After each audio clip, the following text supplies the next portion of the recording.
Olá, amigos! Começa agora mais um programa Transição, que tem essa finalidade de levar até vocês essa visão renovada do Espiritismo.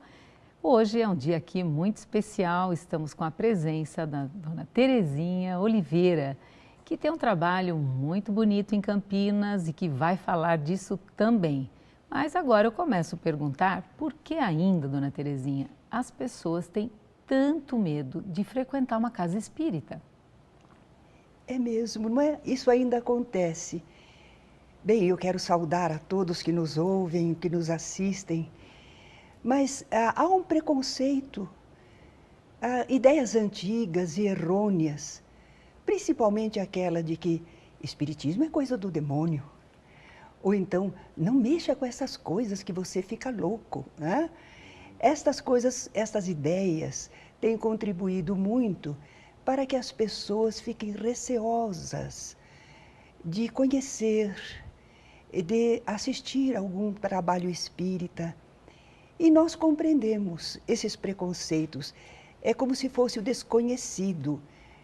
Realmente isso aconteceu bastante, mas atualmente já há um campo mais aberto para todos nós, não é? As pessoas começaram a conhecer o espiritismo através dos livros, através de eventos, através do nosso Chico Xavier. Mas também nós podemos dizer que na convivência, porque muitas pessoas chegaram às casas espíritas e conhecem espíritas. Então elas percebem que os espíritas são pessoas comuns, mas são pessoas que têm um ideal de fraternidade, que seguem os ensinamentos de Jesus. E com o tempo, aquelas ideias errôneas foram se desfazendo. Principalmente porque entre os espíritas, aquela vida disciplinada, fraterna, faz com que muitos cheguem à idade longeva. Vejam, por exemplo, o próprio Chico Xavier, né? 90 e tantos anos. Seu Gonçalves, lá em Cambé, o próprio Divaldo Franco, que já não é um menino. Então, nós temos, assim, muitos espíritas em plena atividade, vidas equilibradas e úteis. E este exemplo é que tem ajudado a desfazer as ideias errôneas e os preconceitos. E de que maneira os espíritas e as casas espíritas podem auxiliar para diminuir esse preconceito, dona Terezinha? Exatamente, Delmar, continuando a viver de um modo equilibrado e que sejam úteis à sociedade, que sejam cumpridores dos seus deveres na família. Dessa forma, pela própria vivência, que é uma demonstração de entendimento e de vontade cristã, nós vamos desfazendo os preconceitos. Com o tempo e as pessoas nos conhecendo melhor, verão que espírita e espiritismo não é nenhum bicho-papão. E a doutrina prega a fé raciocinada. Muito se fala nela. E o que é? Para as pessoas entenderem, o que é fé raciocinada, dona Terezinha? Bem, é preciso que aquilo em que se crê esteja para nós verificado pela razão, dentro da medida do possível. Deus nos deu a capacidade de raciocinar. Nós temos de pensar a respeito. O que eu creio é realmente real? Para isso, na doutrina espírita, nós temos a mediunidade que nos permite um pouco de pesquisa, de experimentação no campo desse invisível e impalpável, mas real, mas verdadeiro. Então, com isso, nós temos conseguido examinar que os pontos nossos de crença estejam realmente fundamentados em realidades, que ainda que não sejam neste mundo reconhecidas, elas são verdadeiras. Nós somos filhos de Deus, seres espirituais. Nós não vivemos simplesmente na matéria, nós vivemos muito espiritualmente, sempre espiritualmente. Ainda que encarnados, nós somos seres espirituais. E peixe não vive fora d'água. Nós, espíritos, nunca vivemos fora da vida espiritual, não é? Então, nós estamos, assim, aprendendo que a nossa fé tem que ter fundamento em realidades e não em imaginações, não em crenças, simplesmente. Aliás, os amigos espirituais nos dizem no Evangelho segundo o Espiritismo, creia, mas sabendo por que você crê. Então, para nós a fé está bastante ligada à razão. Antigamente diziam que fé e razão eram coisas diferentes. À luz da doutrina espírita, nós temos a possibilidade de usar o raciocínio para examinar os pontos de fé. E assim uma fé esclarecida resiste bem melhor. Já que a senhora falou em Jesus, como a doutrina espírita explica a multiplicação dos pães, as ressurreições realizadas por Jesus, fenômeno, milagre? Olhe, à luz da doutrina espírita, nós não falamos milagre porque dá a ideia de uma derogação das leis divinas. Tudo que Deus faz é perfeito, é estável, não muda jamais. Dentro das leis divinas, tudo já está programado, previsto, todas as ações dos seres, as possibilidades infinitas, de modo que jamais Deus precisa mudar qualquer de suas leis para ajudar uma sua criatura, para equilibrar a vida universal. Jamais. Deus não muda suas leis, ele é imutável. Mas dentro dessa imutabilidade já há uma previsão admirável para tudo e para todos no que for necessário. Então não costumamos usar a palavra milagres dentro da doutrina espírita, mas usamos a palavra fenômenos, porque são os fatos, às vezes transcendentes, diferentes do comum. Então podemos dizer, as curas que Jesus realizou foram fenômenos admiráveis, dignos de serem vistos, não é? Então, essas grandes realizações espirituais nós chamamos de fenômenos. Mas você me perguntou somente dos fenômenos de Jesus, mas você falou de qual tipo de fenômeno que você perguntou? A multiplicação dos pães. A multiplicação dos pães. À luz da doutrina espírita, nós sabemos que os espíritos, utilizando mediunidades, podem agir tanto no campo intelectual quanto no campo físico. E quando os espíritos conseguem encontrar médiuns que emanem abundante ectoplasma, que é uma substância especial, eles podem agir também sobre o plano físico. Então, nós chamamos estes fenômenos de efeitos físicos. No caso da multiplicação de pães e peixes, acreditamos que possa ter acontecido assim. Então, Jesus dispunha no seu colégio apostólico de Pedro, Tiago e João, que deveriam ser médiuns de efeitos físicos, deduzimos, porque toda vez que Jesus ia realizar alguma cura em especial, um fenômeno da sua transfiguração, por exemplo, com materialização de Moisés e Elias, Jesus sempre estava cercado de Pedro, Tiago e João. E nessa ocasião também lá estavam ele no meio dos outros apóstolos. Então acreditamos que eram eles, os médiuns de efeitos físicos para determinadas realizações e dos quais Jesus se utilizava. Além da multiplicação de pães, nós temos também aqueles fenômenos chamados de ressurreição. Jesus jamais tiraria uma pessoa que está morta dessa situação. As leis divinas também são irrevogáveis.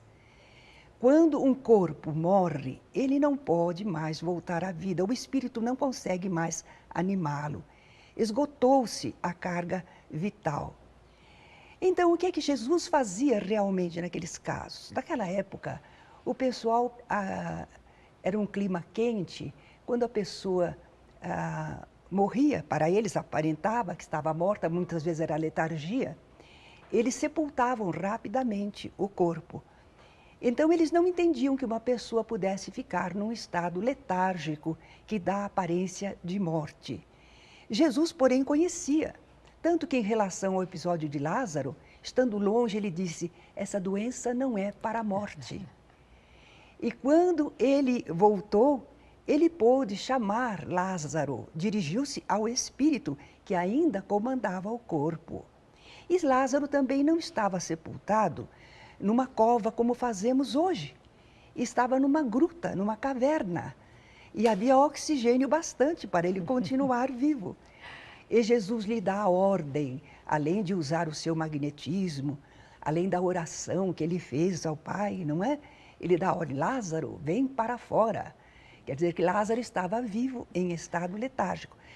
Foram mais curas que Jesus realizou, retirando as pessoas desse estado, e não uma ressurreição, trazer um corpo morto de volta à vida.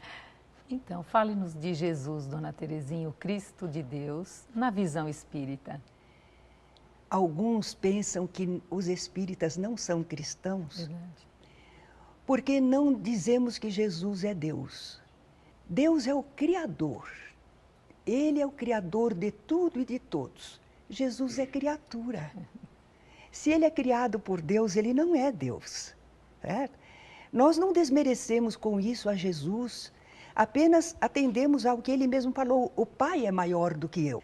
Allan Kardec, eu acredito que em obras póstumas, há um estudo sobre a natureza de Jesus. E lá ele coloca as palavras dos profetas falando do Messias futuramente, e não o diziam Deus.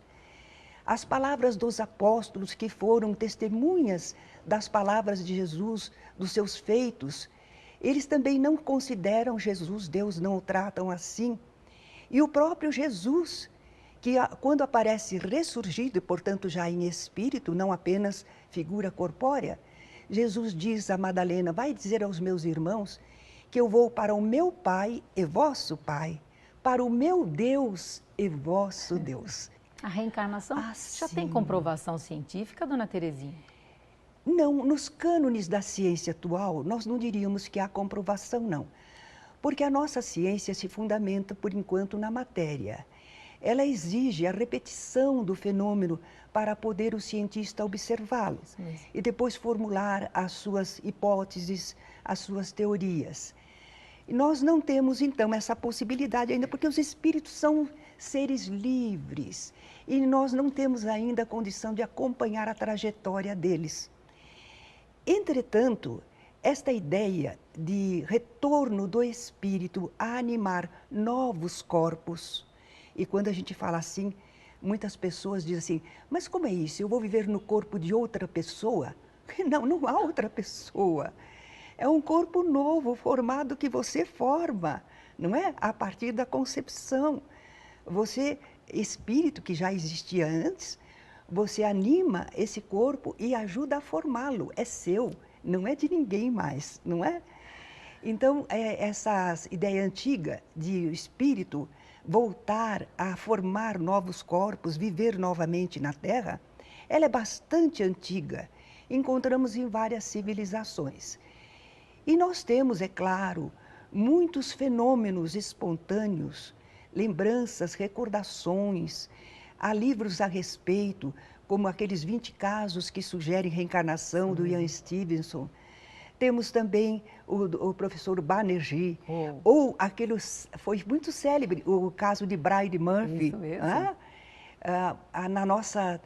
No nosso cinema atualmente, temos filmes interessantes. Naturalmente que alguns, por falta de conhecimento, chegam a certas conclusões errôneas. Verdade. Mas a verdade é que a reencarnação é um fenômeno presente no mundo, na literatura, nas pesquisas científicas, no campo das religiões. E o Espiritismo apenas confirma certas verdades, certas realidades que existem. E a reencarnação é uma delas, é um fato que mais cedo ou mais tarde acabaremos todos constatando. Inclusive pelas questões não explicadas de fobias, né, Dona Terezinha? Às vezes a pessoa ela não entende, ela mesma não entende certas questões e que muitas vezes, se a origem não está nessa existência, estará em outra não só de existência, fobias, né, mas de Dona Terezinha? aptidões. Talentos. As pessoas sabem por si mesmas certas coisas, quer dizer, que já experimentaram, aprenderam em vidas anteriores. Aí temos os gênios, as crianças precoces, não é? Interessante isso de caso de crianças precoces, que é diferente da genialidade. Mozart era gênio. Sim. Além de manifestar aquelas possibilidades no campo da música, ele foi num crescendo. A criança precoce é como aquela Gianella De Marco, que dirigia a orquestra. Ela foi precoce apenas, quer dizer, antes da época comum, ela manifestou as suas possibilidades de conhecimento espiritual no campo da música.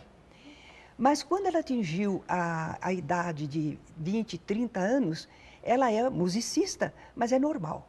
Ela não é genial. Dona Terezinha, nós vamos precisar fazer um breve intervalo, mas eu já vou deixar no ar uma questão muito importante para os amigos telespectadores refletirem. A importância, a necessidade da prática da caridade, Dona Terezinha. Certo. Voltamos em 1 minuto com vocês.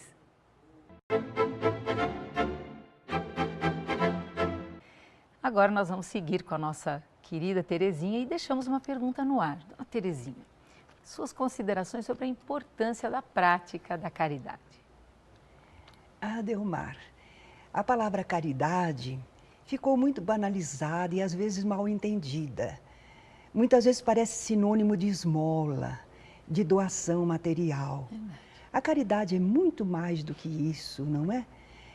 Eu gostaria de dizer que antigamente eu pensava que a palavra amor e caridade fossem sinônimos. Mas com o tempo me parece que há uma pequena diferença. Amor é o sentimento, a caridade é o amor em ação. Quando então nós sentimos amor por alguém, pelas criaturas ao nosso lado, que são nossos irmãos, filhos de Deus, quando notamos uma necessidade física, espiritual, e que nós procuramos nos doar, nós estamos exercendo a caridade, que às vezes não se diz uma palavra, mas se vibra, se pensa, se sente. Isso também é caridade, não é? À luz da doutrina espírita, nós temos aprendido com o lema que Allan Kardec colocou, não é? Fora da caridade não há salvação. A humanidade toda, enquanto não encontrarmos esse sentimento de caridade, de amor ao semelhante que praticamos, nós não vamos encontrar solução para os problemas humanos. Tudo passa pelo sentimento de caridade. Às vezes, num homem público, ele não se diria talvez religioso, entretanto, ele tem o sentimento em relação ao conjunto, à sociedade, aos seres humanos, e ele deseja fazer alguma coisa em benefício de todos. Ele é um homem caridoso, embora não se dê o nome de religioso, não é? Caridade, portanto, é o amor em ação. E à luz da doutrina espírita, nós estamos aprendendo que fora da caridade não há mesmo salvação. Salvação não para o nosso bem-estar, para ficarmos felizes, eu me salvei. Não, a caridade está nos falando que nós somos um conjunto de filhos de Deus. Não há salvação isolada, individual, particular. Nós nos salvamos salvando aos nossos irmãos. E fale-nos um pouco a respeito do seu trabalho no Centro Espírita Allan Kardec, em Campinas. Fale-nos um pouco da sua trajetória, Dona Terezinha. O Centro Espírita Allan Kardec, lá da cidade de Campinas, está completando este ano, completará em setembro, 72 anos de existência. É uma casa respeitável, que já está firmada no conceito público. Ela possui um setor doutrinário bem firme. Aqui nós falamos da fidelidade doutrinária, não é? Pureza doutrinária, porque todas as ideias estão sujeitas a serem mescladas com outras e às vezes se deturparem. E nós então prezamos pela pureza doutrinária. Assim como Jesus zelava pela sua doutrina, falando sobre o fermento dos fariseus, não é? Para se acautelarem deles. E nós, então, temos uma casa com 3 núcleos além da sede. Nós temos obras assistenciais, Educandário Eurípides, que foi já um lar de meninos, mas atualmente são cursos profissionalizantes. Nós possuímos, inclusive, uma panificadora. Beleza. Nós temos creches, tanto no Educandário, quanto em Sousas, a creche Gustavo Marcondes. Sousas é um subdistrito de Campinas. Temos também uma casa de apoio à vida, que assiste gestantes. Antigamente eram gestantes adultas e agora, pelas situações do país, estamos nas gestantes adolescentes também. Acredito. Nós temos, então, várias obras assistenciais. São 3 creches e mais a Casa de Apoio à Vida. Nesse Instituto Popular Humberto de Campos, que tem uma das creches, é uma ideia do seu Gustavo Marcondes, o fundador. Ele se preocupava muito com o bem-estar das criaturas. E ele fez um setor de escolas para as pessoas que não têm facilidade para frequentar escolas pagas. Atualmente, a Prefeitura e o Estado se uniram ao Centro Espírita Allan Kardec para fazerem do Instituto Popular Humberto de Campos um reduto de ensino admirável. Beleza. Que beleza. Mas seu Gustavo Marcondes, em Ribeirão Preto, já fundara uma escola e biblioteca dos pobres. Ele estava em Campinas, eu não o havia conhecido, e eu, menina, frequentei essa escola, me beneficiei, sabe? Admirável. E depois vim trabalhar com ele, olha como a vida dá voltas, não é? O amor em Sem ação. conhecê-lo. O amor em ação. A semeadura e a colheita para o seu Gustavo Marcondes. Vinha ser uma trabalhadora ali. Ele já está no plano espiritual. Sim. Mas admirável o seu trabalho de educador. Embora ele fosse um funcionário do Banco do Brasil, ele se dedicava muito à instrução da população. Foi realmente um educador. E a nossa casa, então, principalmente, tem um setor doutrinário, que eu tive a felicidade de ser inspirada para começar os cursos doutrinários da casa. Estudos, evangelização da infância, assistência às pessoas que entram na casa, recepção, entrevista, preleção, passe, tudo isto sempre existiu. Mas não havia cursos organizados para as pessoas que quisessem conhecer o Espiritismo. Fui inspirada a começar modestamente, singelamente. Como eu disse a você, não sabia que ia dar nisso tudo, não é? E agora nós temos cerca de 800 companheiros que trabalham nos cursos e na casa. Não é público frequentador, que esse é outro número. Sim. São aqueles que colaboram já na casa, são participantes. Temos cerca de 1000 também alunos nos cursos doutrinários de Espiritismo e temos a felicidade de ser um conjunto que é fraterno. Você sabe que todo o agrupamento humano está sujeito aos nossos problemas de relacionamento, não é? Somos pessoas comuns como todo mundo. Então é preciso que estejamos todos alertados que há um ideal maior, que acima da nossa personalidade existe um ideal a ser cumprido. E acredito que lá no Centro Allan Kardec todos trabalham em prol desse ideal, servindo à sociedade e também ao nosso movimento. E em servir ao movimento, quantos livros a senhora já editou, dona Terezinha? Com os livros de cursos, que foi por eles Sim. que nós começamos, e que são 7 livros, Sim. nós realmente estamos agora com 18, temos mais 11. Olha só. E alguns folhetinhos que são daquelas explicações mais rápidas. São, portanto, 18 livros ao todo. Maravilha. E uns DVDs também. Uma ideia muito interessante. Sim. A senhora podia falar sobre ela também. Este é um ponto que me causa muita alegria. Sim. Surgiu da ideia de alguns companheiros de filmarem as aulas que eu ministrava nos cursos. e principalmente o curso de iniciação ao Espiritismo, que é a porta de entrada na casa. E ao longo de alguns anos, porque eles não tinham experiência, eles começaram, se cotizaram, compraram a máquina filmadora e aprenderam a lidar com ela. E ao longo de uns 3 anos, me acompanhando para lá e para cá, eles conseguiram filmar todas as aulas do curso de iniciação ao Espiritismo. Depois, a Versátil Home Video se interessou pelo trabalho e fez naturalmente a edição, enriqueceu-a com depoimentos de confrades, me colocaram declamando algumas das poesias que me foram inspiradas, puseram relatos biográficos, muito interessante. E ficou esse volume que você tem ali, que são 6 DVDs, com o curso inteirinho, são 30 e tantas horas de aulas. São a base da doutrina espírita. E me parece, desculpe, Delmar, eu falo demais às vezes, mas me parece que é muito útil esse DVD para pequenas casas espíritas que não possuem expositores. Eles podem projetar as aulas e, ao final, comentá-las com as pessoas.